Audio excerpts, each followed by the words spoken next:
Hello, listeners. This talk is in response to some comments that were left beneath one of my other videos by someone called Anastasi. So here's what he wrote. It's fairly long, but nevertheless, here it is. I think the whole fourth generation warfare tactics, like bombings by jihadis, entry of culturally hostile immigrants, and anti-Western propagandizing in schools will continue in Western Europe, at least for another 5 to 7 years maybe. Anti-Islamic sentiment might be rising now, but a lot of anti-Islamophobic "don't let them divide us" stuff is also extremely popular among younger people. Because of this, I think by the time people my age, 17 to 18, reach 23 to 24, they will be greatly unprepared. Hardly any of them know about all the violence and destruction caused by the current migrants. We've heard throughout school countless times to read newspapers like The Guardian, which fails to document any of that. Perhaps the few red-pilled middle-class youth will actually support the effort against Islam, but I think most of their supporters will come from the embittered working class, 16 to 40 maybe. Most lefties will be quick to accept non-violent Muslims into their communities, protecting them from agents of opposition. The "don't let them divide us" rhetoric of the journalists will continue, even if they have to flee to places in Asia, Australia, or New Zealand. In fact, worst case scenario, you get a war between the left and the right. You shouldn't underestimate how much anti-racists truly despise the views of the alt-right. Perhaps we'll get some separatist movements. Maybe the left wins, maybe the right wins, or maybe most Muslims ditch the left and defeat the Western forces. What do you think of these predictions? Okay, well, thank you for those comments and that question, Anastasi. This has actually been a very difficult talk to record. I think this is at least the fourth time that I've sat down to record this, because things have changed over the past month or thereabouts, and I've had to reassess my original thoughts on all of this.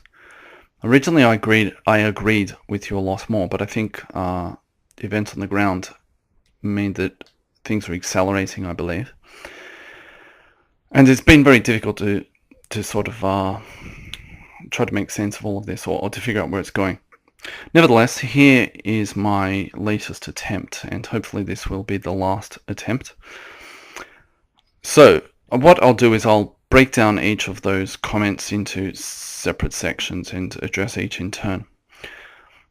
On the continuation of fourth generation warfare, I think that this will continue, absolutely, for a number of reasons. The first one, which contains some sub-reasons, is that the Mahometans simply will not be able to help themselves. And the reason for this is that their religion requires constant conquest for two sub-reasons. It's quite different to other religions in that respect. In many ways, it's like a shark. It needs to keep swimming, otherwise it dies. I don't know if that's actually true about sharks or not, but supposedly it is. Firstly, for reasons that I've discussed before in another talk, the one about, I think it was called Make or Break for Mahometanism, mostly break, I think that's what it was called.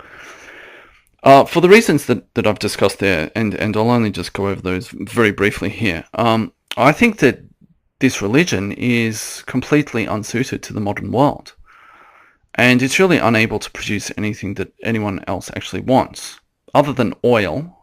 And that's a windfall, and I'll get to that a little in a second. What does the Middle East in particular, the core of that religion, actually produce that anyone can think of off the top of their heads? Some oriental rugs, dates. I'm scratching my head at this point. Other than oil and rugs and dates, a little tourism. I don't know. I mean, if they could export, if they could grow their GDP by exporting jihadis or ugly women, then they'd be top of the world. But the point is that they don't actually produce anything that anyone wants other than oil. Really, I mean, the world can live without Oriental rugs and dates. Other regions of the world actually produce things. They either grow things or dig them up, chop them down, or they actually produce those things into usable items that are required for daily life, whether those are machines or furniture, whatever, textiles, clothing, all this sort of stuff. They don't actually produce anything in that part of the world. And particularly with the rise of East and Southeast Asia, some parts of which are Mahometan also, but generally they're not. With the rise of those countries, they're breaking the narrative that the West is successful because they've oppressed everyone and so on, and that's why the Middle East in particular is downtrodden and so on. These guys are unable to compete against China and South Korea and so on, and those countries aren't going to care. I won't go into that in any greater detail because I discussed those things in that other talk. But nevertheless, other than oil, and the thing about oil that's really interesting too in the Persian Gulf region is that the work in those countries is rarely even done by the locals. There are two types of foreigners in the Persian Gulf. There are a whole bunch of guys from South Asia, so India, Pakistan and so on, doing the really hard physical work in construction and so on, but also in the oil industry as well. And then the people who do all the white collar work are Westerners, engineers and so on from the US or the UK and other Western nations. So the locals don't even have the agency to be able to do this themselves. But that's what they have, oil. And also, as I discussed in that previous talk, a lot of these countries are running out of oil, or they require the oil price to be so high, unrealistically high, far beyond where it's ever been, that they can't maintain their current GIBs for their populations. Because one of the ways in which they limit the bad social effects that would otherwise come to the fore in these countries is by just throwing money at the populaces. And they've been able to do that for some time because of oil, but the spending, when coupled with low oil prices, means that they're not going to be able to do that for much longer. So the other reason why Mahometanism is ill-suited to the modern era is that they often practice polygamy. Now, polygamy is a winner-takes-all system in that, by definition, if one man has an extra wife or multiple extra wives, those are women who are therefore not married to other men, because the sex ratio is approximately even. It starts out with slightly more boys than girls as newborns, but by adulthood that sort of evens out due to the fact that men tend to engage in more risky behavior and so on.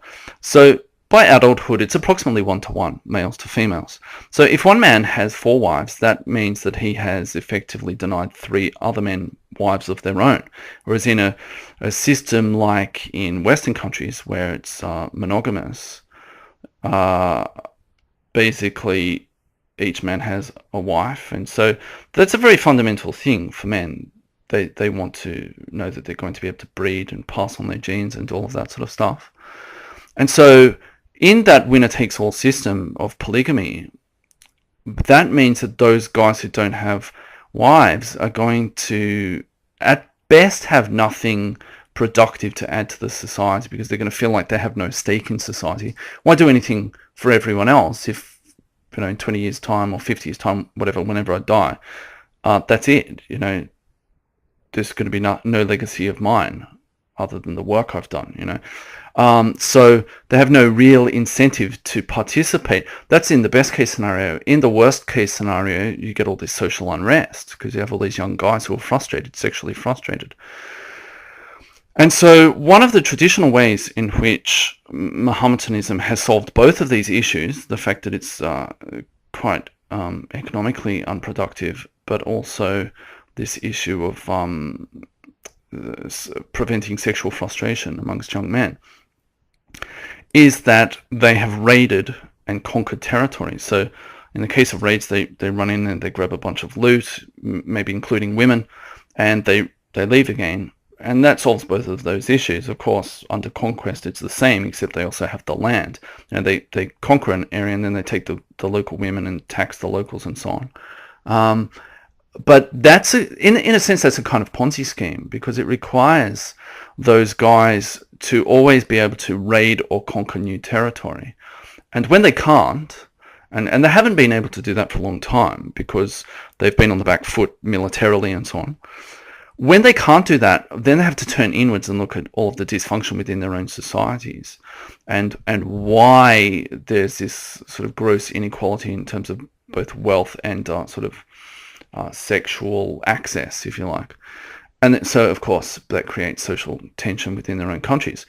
So the age-old tradition, and this has been right from the start, I mean, their prophet did this. So they're just following his example. And they can always claim that they're actually really devout by following his example. So their age-old way of doing this is to go and raid and conquer territory. And in a sense, that's what they're doing in Europe at the moment. The same thing that they've always done. I believe that in their own countries, where many of them still have relatively high fertility rates, some have very high fertility rates, but they're dropping, as I've also discussed previously. These issues are still going to be present probably for another decade or two. And you're going to have these people who are going to be economically and sexually frustrated. And they're not really going to have productive outlets for those things. But they're going to continue to blame others for those circumstances. Though, of course, as I've mentioned, it's going to be harder and harder to continue blaming the West as the West declines in power and as places that traditionally have had little to no contact with Mahometanism rise of their own accord. South Korea, for instance, in just after World War II, it was on a par with sub-Saharan Africa, as was Taiwan, in terms of GDP. And Korea had a big war in the early 50s, I think 53, 54, something like that. And in, 3 generations, they've gone from having a massive amount of foreign aid, being destitute, basically, torn apart by war, and so on and so forth, ex-colonial, being ex-colonies and so on, because both Korea and Taiwan actually were Japanese colonies. They've overcome all of that, and so what's the narrative going to be for people in the Middle East? They'll just double down. So I think that they will continue to blame other people, and they will, and they need to, because of this need to constantly alleviate the internal pressures within their societies, as I mentioned before, to do with economics and sexual access. They will continue to do what they've always done in these circumstances and lash out, because they're unable to participate successfully and reasonably in the modern world. Also, for Mahometans who are within the West, I think that they will continue to feel as though they do not have any place within the West. Whether that's under liberalism or something on the alt-right, something more traditional, something more virile and so on, they're going to feel as though they don't really have a place in that. Firstly, if they look at people on the left, they consider that to be weak. They consider liberalism to be weak and degenerate and all of the rest of it.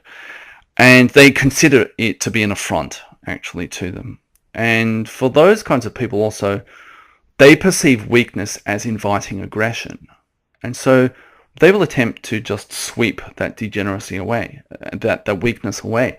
They will consider that it's ripe for the taking. So, of course, they're going to continue waging war on liberals. On the other hand, although they don't like the right wing, they recognize a certain virility in them, but they're still in opposition to them, so they will also fight them. They will fall back on their old warrior models of behavior, and they will fight them. So one way or another, they're going to continue to wage war on the West. So I think that, and they don't have the conventional means. They're not going to line up tank divisions or anything like that. They don't have the conventional means to fight the West. If they were to try anything like that, they'd be destroyed. I mean, they don't have the forces. They don't have the machinery and so on. All the aircraft and big ships and tanks and so on and so forth, artillery and all this stuff. So of course they couldn't fight the West on a sort of a normal field of battle. So if anything, all of this kind of low-level destruction, terrorism, using social media and so on, they're going to do all of those things. So I think that, yes, fourth generation warfare will continue. If anything, it will get worse. Now, onto the issue of immigration itself. I think that this will continue for several years. The first time I recorded this, I was more certain of this, because the first time I recorded this was before what happened in Cologne at New Year's Eve. So I was more certain of this. That said, I still think that it's going to continue. I don't think people like Angela Merkel and all of her ilk will do anything meaningful to crack down upon this. I mean, could they? If these guys just call their bluff, if, as has been reported, they suspect 3 million will come this year, so a million came in 2015, and in the current year, they're predicting 3 million. If they just turn up, I don't think that the Europeans will call their bluff. A few European nations might. Germans are probably not going to call their bluff, because the media will love it, right? The media will get in there and they'll have photos of little kids and all the people crying. Oh, what am I going to do? I don't have any food. It's cold. All this stuff, right? They'll have an absolute field day there, and any sort of wavering that was there before by the average German, not all Germans, but the average German will all evaporate, and they'll say, all right, come on, come on, yeah, we'll have more of that. So I think that it's going to continue for several years. There'll be attempts, or there'll be sort of lip service paid to dealing with the issue, but they won't really do very much about it. And even if they did, there are tons of those guys already in their countries, but nevertheless, I don't think they will do anything particularly significant about it. And part of the reason for this, I believe, is that, pardon me, I think there are still too many people within Europe who have faith in the system. They still believe that democracy works, that governments are legitimate, and they're still trying to work within the system, particularly with people like Marine Le Pen, for instance. So despite the fact that the French were shown that the National Front could be the major party and could be right on the verge of breaking through and actually getting control of various regions of France, they weren't allowed to win. That was not part of the rule book. They were not allowed to win. Despite that, I think people are still going to have another roll of the dice. They're going to say, well, we'll win in 2017 with the presidential election. Maybe they will, but it really would not surprise me if they didn't, because they can't let Le Pen win. They can't let her do the things she wants to do. The powers that be can't let her do that. So they have to stop her at all costs, and it would not surprise me at all if electoral fraud were practiced. If it came to that, if that were their last-ditch effort, then I believe that is what they would do. But nevertheless, people still need to roll the dice another time and think that they're going to have their saviour on a white horse. They're going to have their Joan of Arc or Charles Martel or someone. They need to see that they're not allowed to win. They need to see that they're going to continue to fail because other people will engage in everything from tactical voting to smear campaigns in the media to outright electoral fraud. That they need to see that. They need to go through that. They need to become increasingly frustrated to the point where they lose faith in the concept that that can actually be an avenue of change. That, well, if only we get our person in, but then that person will take care of things. It's not going to happen that way, at least not through the democratic process. And of course, in the meantime, because the French presidential elections, if I remember correctly, are in May of 2017. So it's next year. It's a bit more than a year. And if I remember correctly, the German elections are in October, I think, also of next year, 2017. Though I believe they have some state elections this year, not all of their state elections, if I remember correctly. Nevertheless, we're talking over a year and a half even, in Germany's case. So, that's a year and a half in which these invading forces will continue to create social tensions, crime, put an economic strain on each of the nations involved.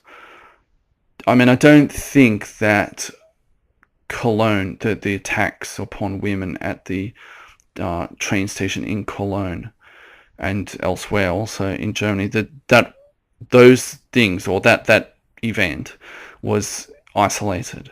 We saw last year just in France, there were about 4 different things that happened in France. Most of those people have already forgotten about, but throughout Europe there was pretty much something every month, at least once a month, and I don't see any reason why any of that would cease or drop off in frequency or intensity. If anything, it's going to get worse. The more of them, if it was bad last year, when I don't know when they all arrived, but let's say most of them arrived in summer. So certainly before summer, they were well under the halfway mark, so probably fewer than 500,000 at that point. I'd say there was a big peak in summer, and then it probably trailed off as the weather got worse towards winter. So, if they were already having problems in the first half of last year, and then it picked up and got worse after 1 million of them had arrived, if 3 million of them arrive this year, then presumably it'll be that 3 million plus the previous million plus whomever was there prior to all of that. So, it's going to be a factor. It's going to be a multiple of what it was last year. Everything from just the fact that you wouldn't be able to walk down the main street without looking around suspiciously at everyone around you, and that it has all these really subtle effects in eroding social capital and so on, right through to the full-on women getting raped and things getting burnt down and all of this sort of stuff. It's not going to get better, but they need to sort of go through that and think that they're going to be able to solve this at the ballot box, and they're not. They're not going to be allowed to solve this at the ballot box. And maybe I'm going to be wrong on all of this. I don't see it happening, to be honest. And they'll be able to sort of bear the load because the economic strain will be significant, but these countries are wealthy, so they'll be able to shoulder that load. And in terms of the social costs, people will find ways around that. Women won't go out at night. They won't participate in the same social activities they once did, or they will travel in groups with men. There'll be all these sort of workarounds. They won't be ideal, and they will free the very fabric of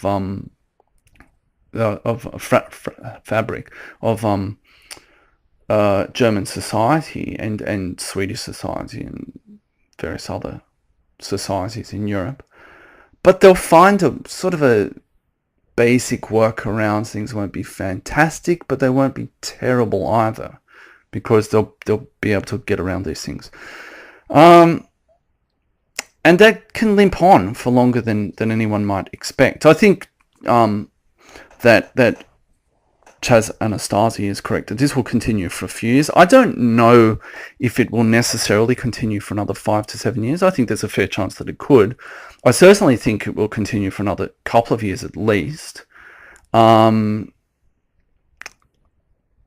going to push that over the edge? Well, there'll be a tipping point, obviously. I don't know what that tipping point is, but there'll be a tipping point in terms of the percentage of the populace or the sheer numbers of these people there. So I don't know, say that tipping point is 10% or 15%.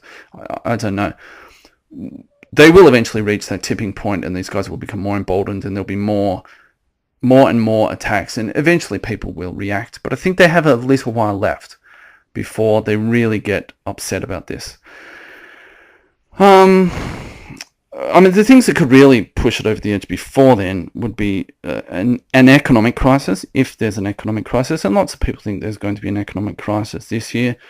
I wouldn't be surprised. I think something is coming. It's hard to say when it's going to break exactly, but I think something is coming. The world's economy is under a lot of strain. There's a lot of debt. There are a lot of places that aren't actually really producing very much. The prosperity is a bit of an illusion. That and everything's interconnected. So if it starts in one place, it could spread to many other places. So there could be an economic crisis in Europe within the next couple of years. I mean, they haven't really got over their last economic crisis. In some parts of Europe, that's ongoing, and that could still lead to contagion within the rest of Europe. They'd still have to deal with those southern European nations. Or there could be a political crisis within the EU itself. And I think that's increasingly likely because Germany is trying to throw its weight around, particularly with certain Eastern European countries. And they're not on board with this whole liberal project of mass immigration and so on. So both the populaces and the politicians in a lot of those countries. And so so far we've seen that they've basically told Germany to go and take a hike. At some point, that's going to be that minor crack. If there was a minor crack with 1 million people, if there are 3 million people, surely that's going to widen, and Germany's going to double down. The other countries are going to dig their heels in even more, and then there's going to be some sort of point where there won't be any possibility of compromise, and there could be a major political crisis within the EU itself. So who knows? But this could all continue for some time yet. It's very hard to say, it's all going to end this year or something. These things have a way of limping on. Now, in terms of schools and sort of the POS curricula and POSing of students and so on, again, I agree that this is going to continue. Leftists have complete control over the education system, so why would they stop doing what they've been doing? From their point of view, it's been working well, or they haven't done as much as they want even. They're not going to stop doing that. They'll continue to POS students. A lot of students will buy into it.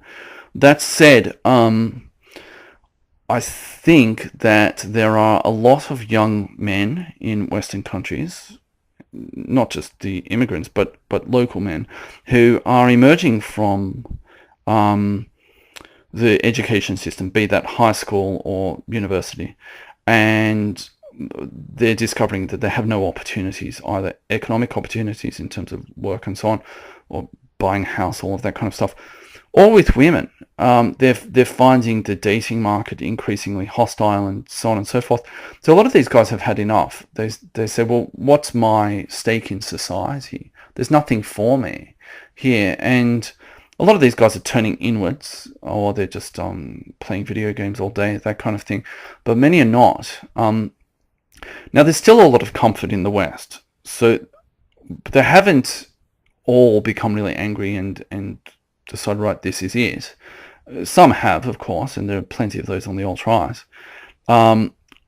But if these other strains continue to increase, and I don't see why there would be fewer immigrants. I don't see why the burden that they place, including economic, upon the society wouldn't increase. I don't see why certain trends such as globalization and automation, all of these other things that destroy jobs, and at least middle to lower end jobs, that those trends wouldn't continue, and so on and so forth.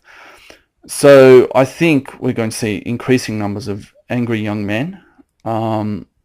So whilst they may have been paused, I think a lot of them are waking up now, and I think that's going to continue. I think the alt-right is going to go from strength to strength. But again, it could take 5 to 7 years. It could take longer. It's really hard to say with these things. They can go on for a long time, but I think if there's an economic crisis, that will really tip people over the edge, and that will hasten all sorts of things. I think there are a lot of black swans and grey swans here, and there are so many of them that I think it's going to be pretty hard to fend them off, or to be really, truly resilient to them, or anti-fragile even, as Nassim Nicholas Taleb talks about. There are just too many. It's sort of like if you play Russian roulette and you have one bullet in the chamber, okay, you still have a 1 in 6 chance of dying, but you have 5 in 6 chances of not dying. But if you put 4 bullets in the chamber, it's starting to get pretty bad, right? You put another one in, at some point, if you put 6 in there, then something's going to happen, the probability of these things is never 1, but I think we're getting closer and closer to the probability that something will happen. It's tending towards 1 at this point. That said, I also agree that the middle class are greatly unprepared, because culturally they have been unprepared, and that ties into the previous point about the education system pausing people. Millennials' parents, who they're generally baby boomers, they have told them to have faith in the system. So they need to play the game. They need to be nice. If they just do as they're told, everything will be okay. But that social contract for the middle class, about being comfortable and respectable and respected, that's starting to break down. And people are becoming disillusioned, as I've already mentioned. They are becoming red-pilled on all sorts of things. So I do agree that it's the working class youth who are, they're tougher, and they generally don't have as many qualms about being sort of direct or engaged in direct action. And they will be the ones who tend to do that. But I think as the middle class becomes more and more desperate, as the social contract is broken down for them, we will begin to see them support and encourage those who are more willing to take direct action. At least they'll do so behind closed doors. Many may end up doing it openly. They'll do it behind closed doors, or they'll turn a blind eye to it. So whilst the middle class may be more paused, whilst they also may be less willing to get their hands dirty, I think that's changing. Or at least they'll tacitly support people who are willing to get their hands dirty. Now, on the point about lefties being eager or quick to accept Mahometans into their communities, this is probably the point at which I disagree with Chaz Anastasi the most. The first thing I need to say is I think that there are kind of 2 types of lefties emerging. There are those who are sort of upper middle class, and then there are those who are rapidly descending into the underclass. So I'll deal with those who are wealthier first.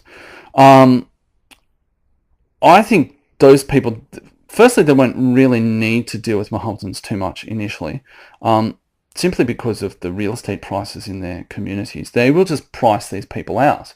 A new immigrant is not going to be able to move into one of these areas unless the government forces some sort of housing to be built or acquired or something, and then forces them to move into those areas, which I don't think they would. I think the government would lose all of its support at that point. They know which side their bread is buttered on.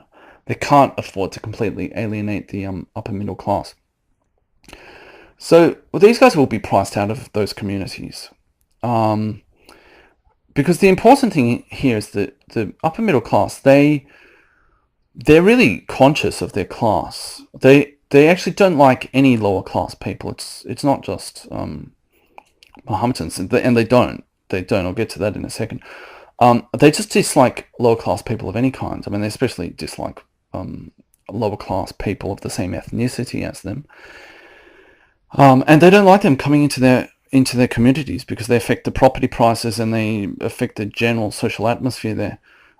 Those kinds of lefties who are upper middle class, they're really big on social signalling. So they have to, say the right things because they're really concerned with respectability and status. And so they're really big on social signaling. They say a lot of stuff. They don't actually mean it. They don't actually want it to really happen. So, they'll talk about, it's dreadful what's happening to that kid who died on the beach. Oh, horrible. Of course, they don't want that guy's father to move in next to them, right? That's something that lower class whites need to deal with, not them. Because they're really concerned about their own class and their own comforts and respectability and all of the rest of this stuff.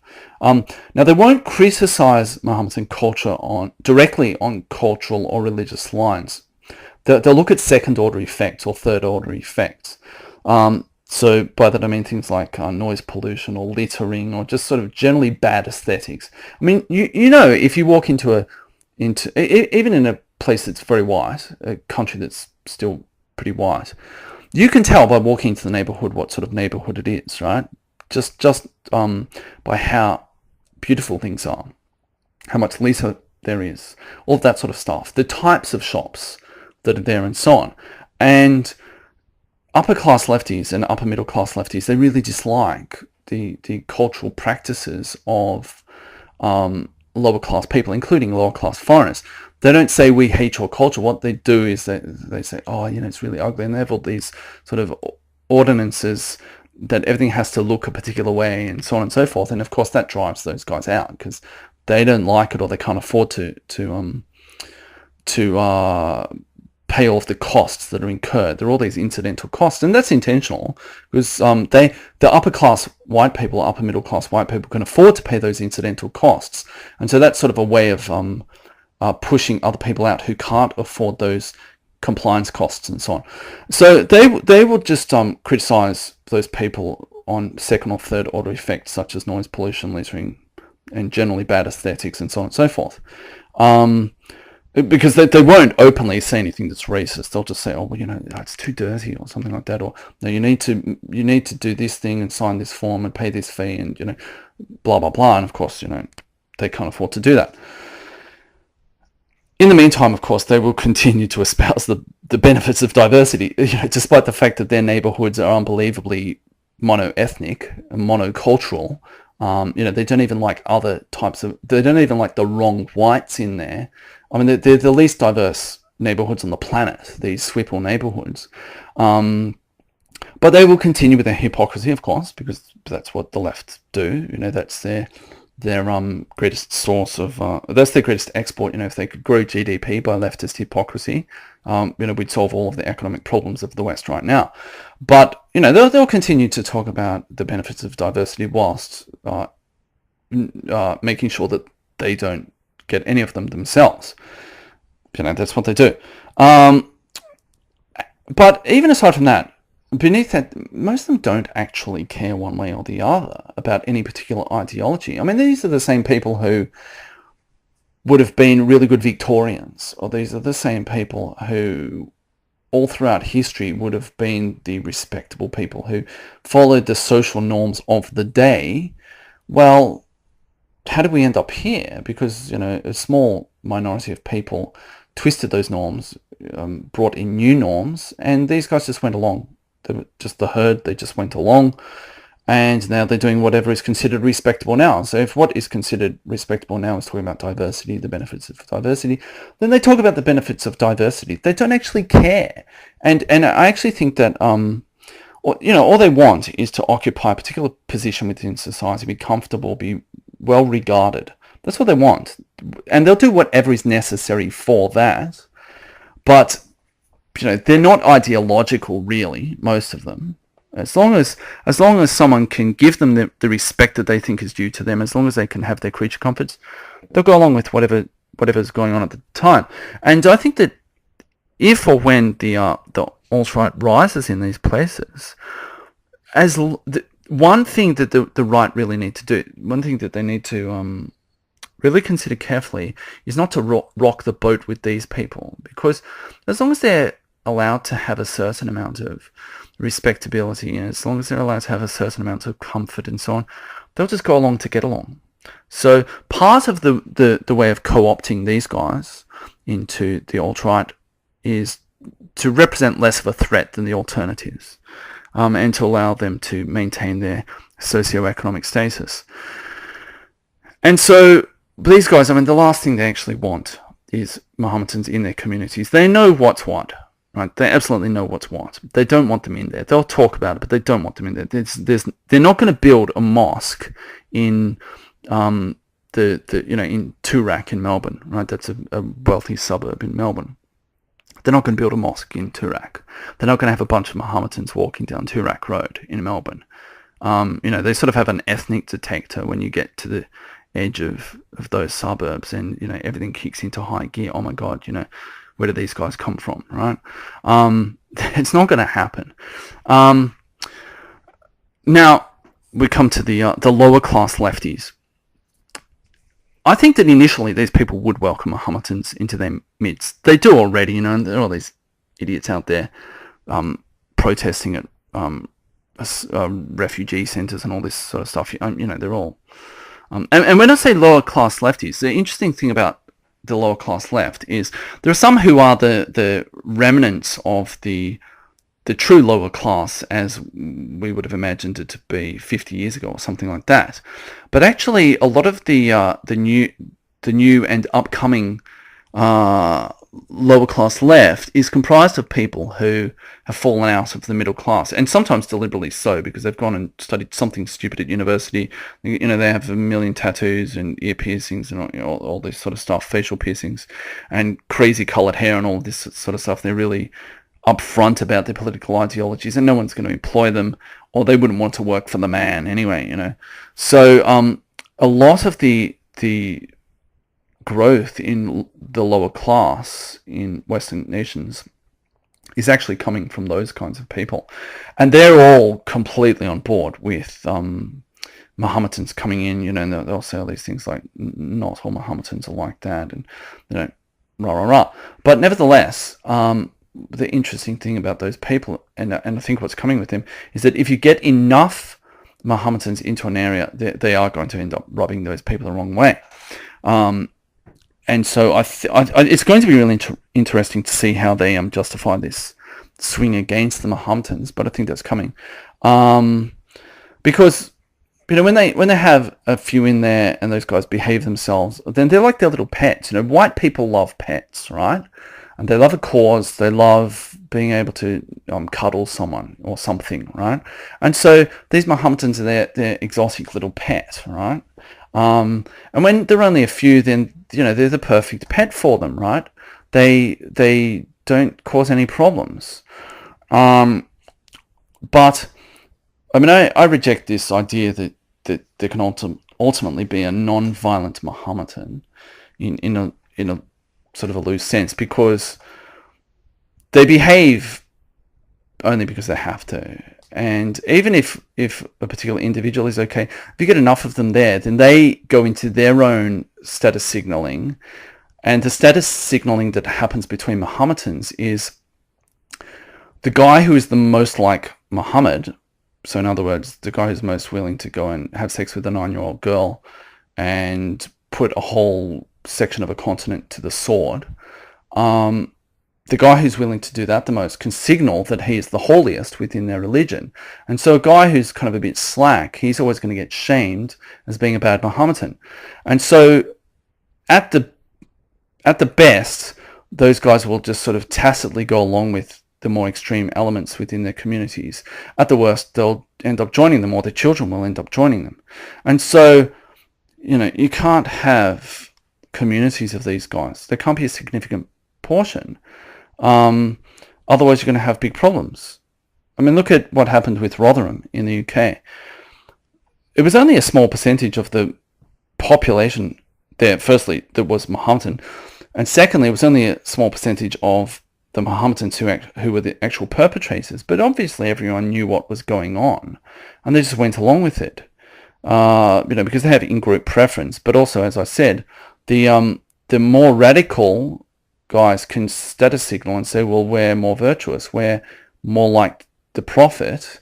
You guys are less like the Prophet, you're less holy, and so they can shame them into submission. And that's just what happens. Now, I think that lower class lefties are going to feel increased cognitive dissonance as they get red-pilled on a daily basis. If they lived in communities of these guys, they wouldn't be able to avoid them. And those guys would harass them. Women would be harassed. Homosexuals would be harassed. Even just a lot of the general degeneracy that's practiced by leftists, lower class leftists, in terms of tattoos, dyed hair, drug use, public drinking, you name it. All of the stuff that they do, even their quirky outfits and all this sort of stuff that they think are really cute or cool or whatever, those things are perceived as being degenerate by Mohammedans. And it's going to be harder and harder for them to square that circle of walking down the street looking like a lower class degenerate lefty when they've got all these guys giving them a hard time about that, and even in some cases physically assaulting them or sexually assaulting them. And I think that what's coming is that there's going to be a kind of white flight by lower class lefties. But of course, being lower class, where can they have white flight to?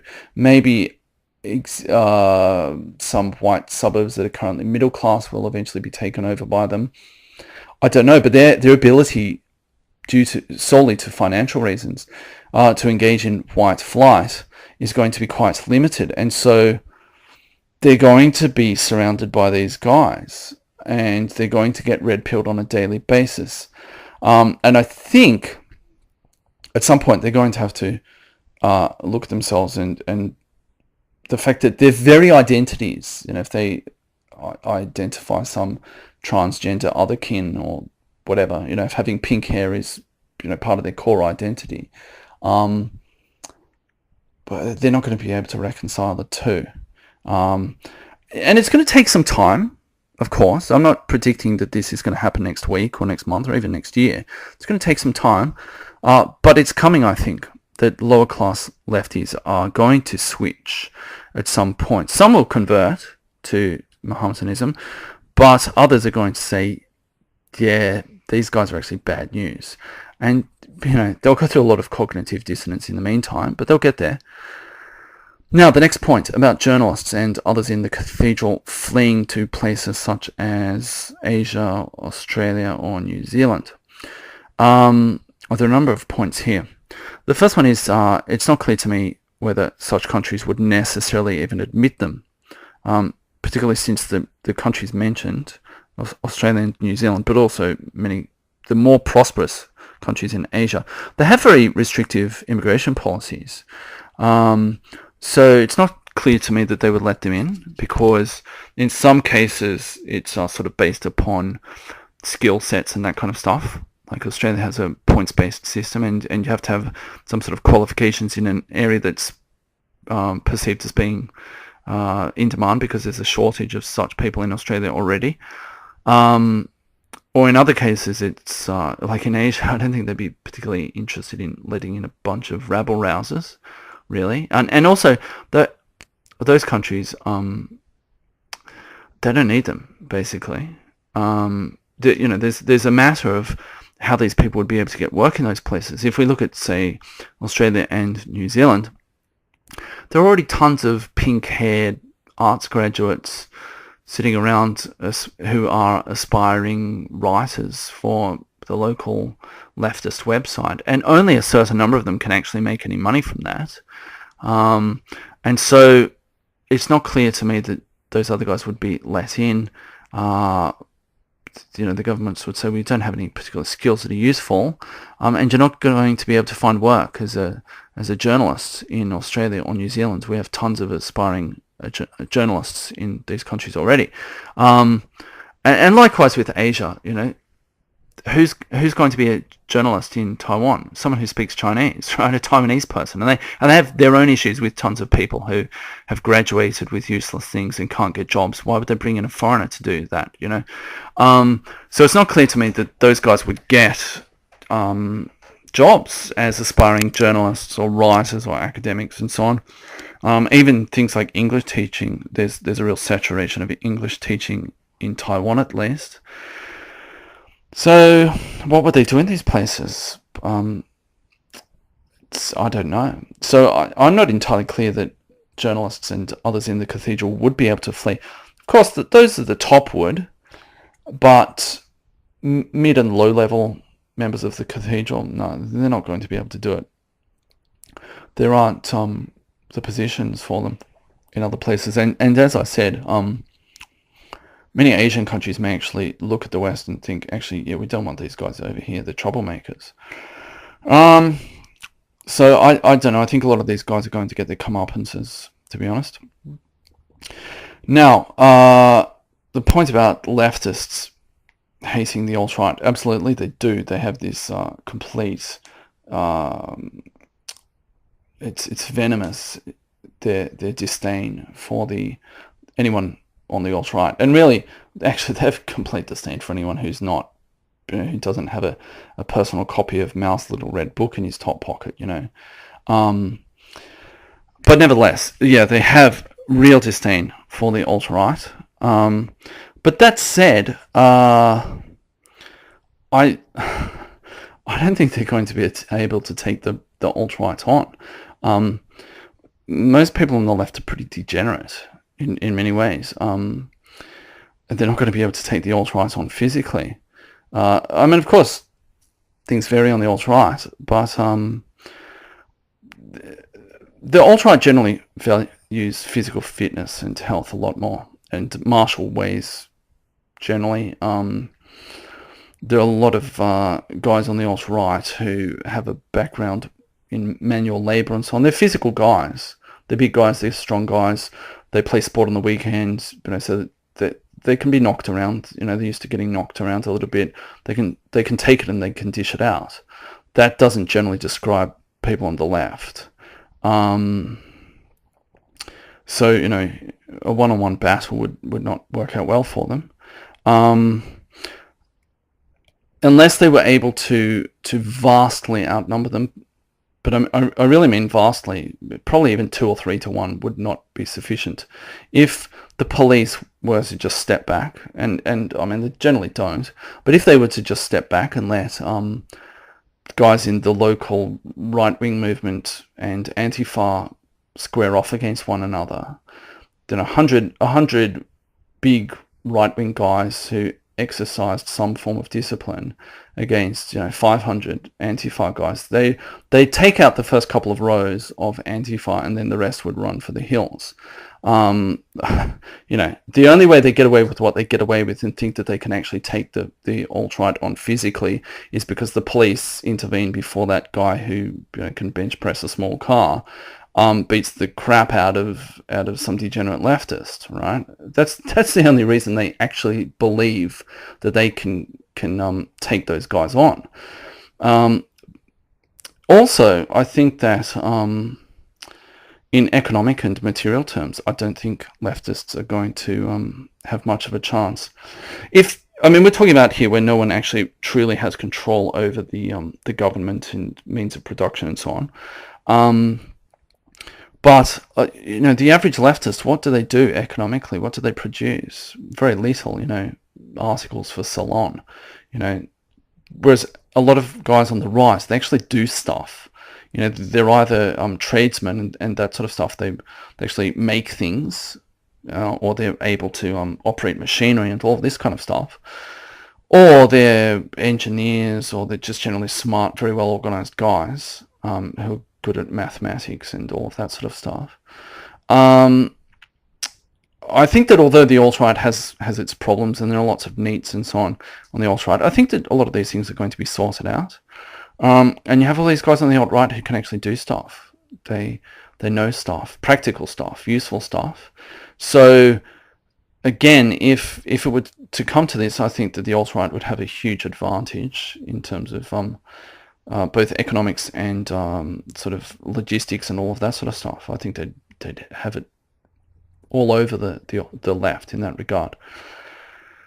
I think probably the deciding factor in all of this will be the military and the police and even things like firefighters and paramedics and so on.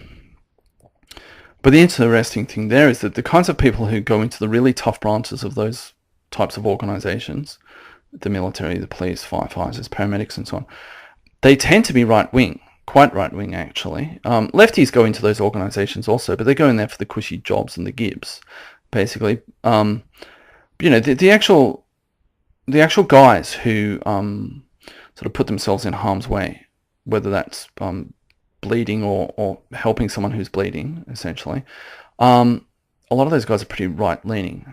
You can watch YouTube videos of raw recruits for the US Marines. It's sort of, they show a bus arriving at this building. These guys get off the bus, all these drill sergeants shouting at them, and they go through this process of putting their things in a bag and all of this sort of stuff.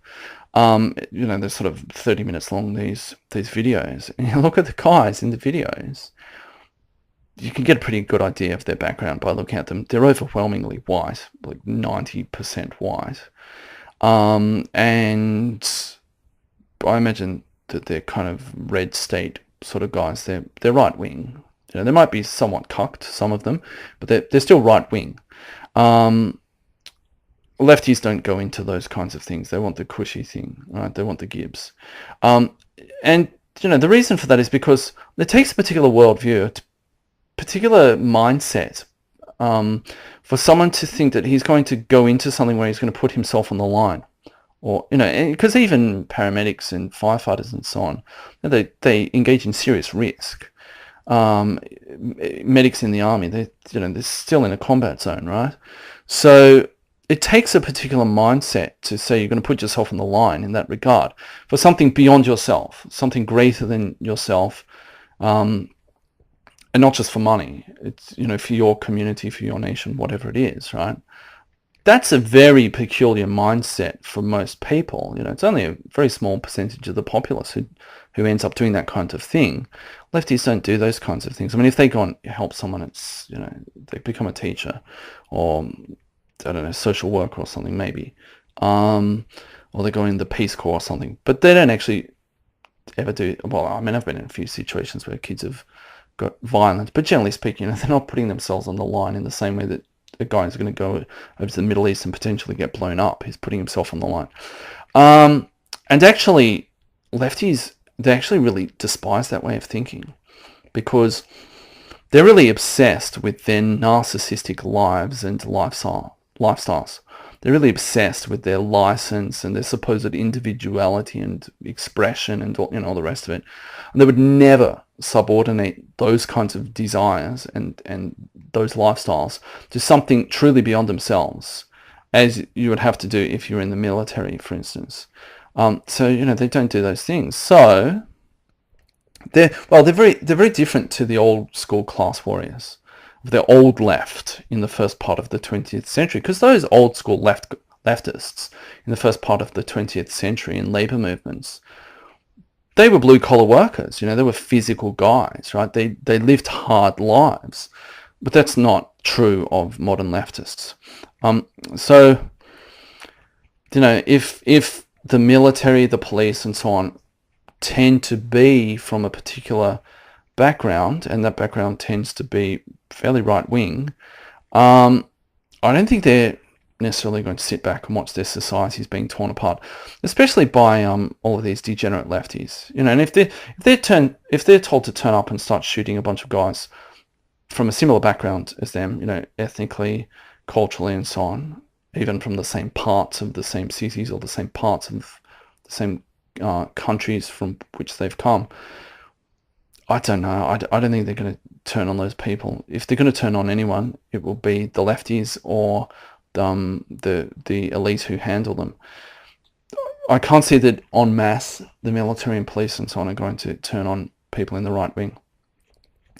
So ultimately, I think that whilst the left really despise the right, the only way they can even pretend that they can take it to the right is because the very things that they criticise, such as the military or the police, whenever you see one of these sort of clashes between, so some right-wing guys have a rally and Antifa turn, or the Antifa idiots turn up, the only thing that allows them to turn up and pretend that they could take it to the right-wing guys are all of those policemen standing there in between them.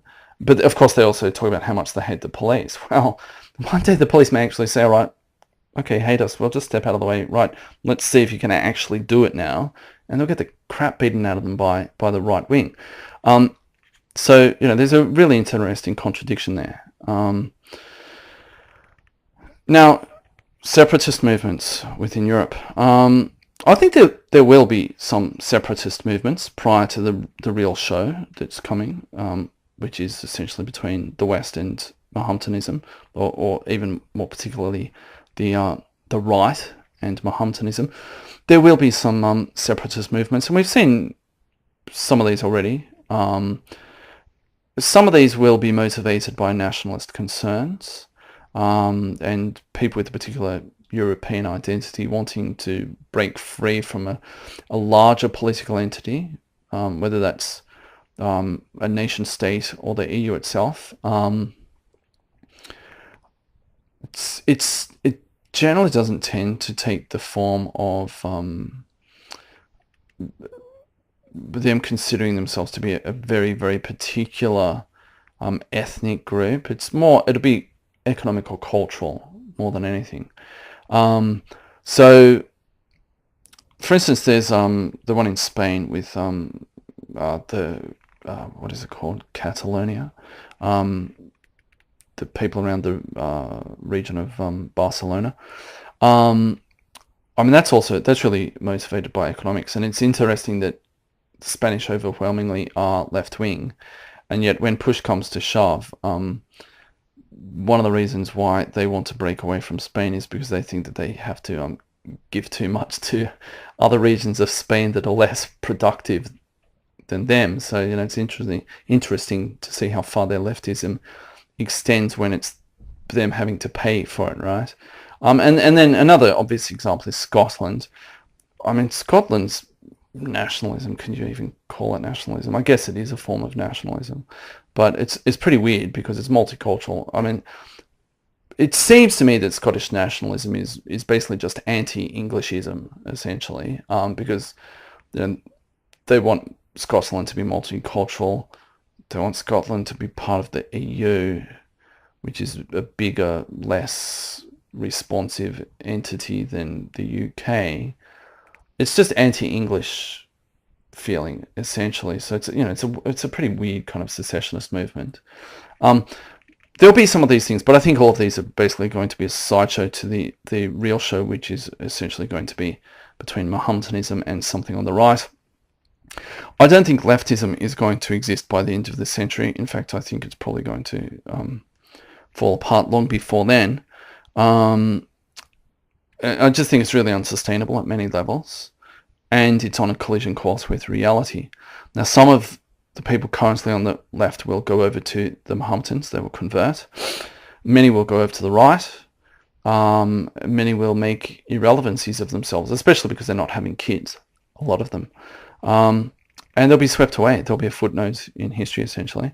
I mean, they may sort of rise in different ways again in the future. I'm not saying that they won't ever rise again, that there'll never be a left again. But I think within the next few decades, they're going to be swept away. Because those other two virile forces, because those other two forces have children, the Mahometans and the right wing, they have children and they believe in something beyond their own, the next appointment with the tattooist, or the next binge drinking session or whatever. those other two forces will square off against one another, and anyone on the left who's caught between them, who doesn't quickly run to one side or the other, is going to be swept away, essentially. I don't see how this is going to end well at all for anyone on the left, unless they defect, and particularly defect to the right. So, I mean, I don't want to put exact dates on this, because, as I've said already, I think these things can limp along for a lot longer than we might expect, though I think recent events have shortened that timeline. How much have they shortened that timeline? I don't know. I can't say exactly.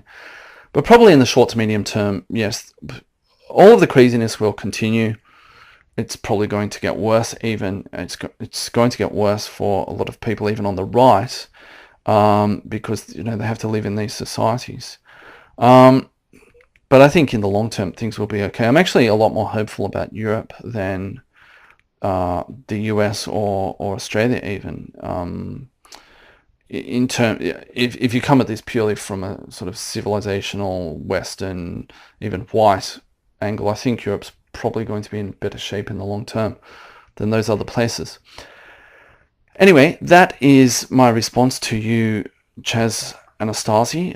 It's quite rambling, but I hope that I've addressed all of your issues. And as I always say to everyone else, please comment beneath this if you would like, and thank you for listening.